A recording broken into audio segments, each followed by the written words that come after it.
Anytime? Yep.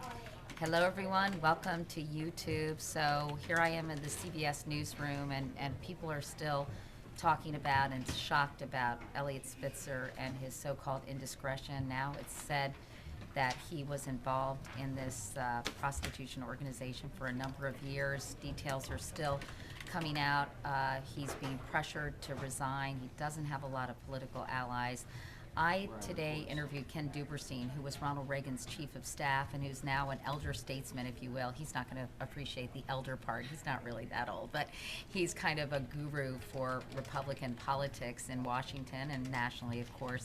And I spent some time just because I am so puzzled over what prompts somebody in his position with a lovely wife and 3 beautiful children to behave this way. I think everybody's kind of scratching their heads, as they often do when these stories surface. So I chatted with Ken Duberstein about this in the process of doing another piece that will be airing in a few days on the CBS Evening News, and here's some of what he had to say.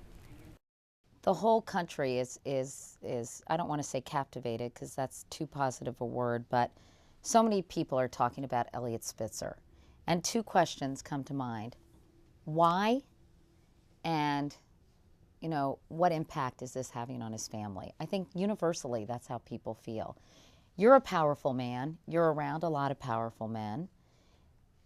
Why would someone in his position do this? And I know you're not a shrink, but I'm just curious, what's your take? The only psychobabble I can give you is this is something that is dangerous. That is, I'm not going to get caught. I'm going to push as far as I can get away with something. I've been the steamroller for all these years. Nobody's going to steamroll me. I'll figure a way around and I'll beat everything and I'll have some joy in the process. Is it a heightened sense of one's own power that they can handle anything? Well, I think those that are powerful sometimes say, I can get away with anything I want to get away with. And this is one way to demonstrate it.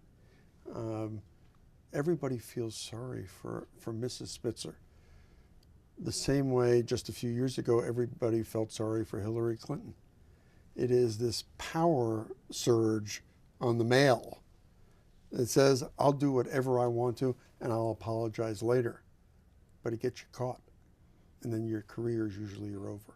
It's interesting because I think women, maybe because our brains are wired differently, I think they would feel such a responsibility to for a higher purpose if they're in that kind of position, that any bad behavior or any sort of proclivity toward bad behavior would be completely sublimated. Again, I'm not a psychiatrist either, right. but it just seems so grossly irresponsible, not only professionally, but personally. Well, not only do you have the public trust, but you have the family trust.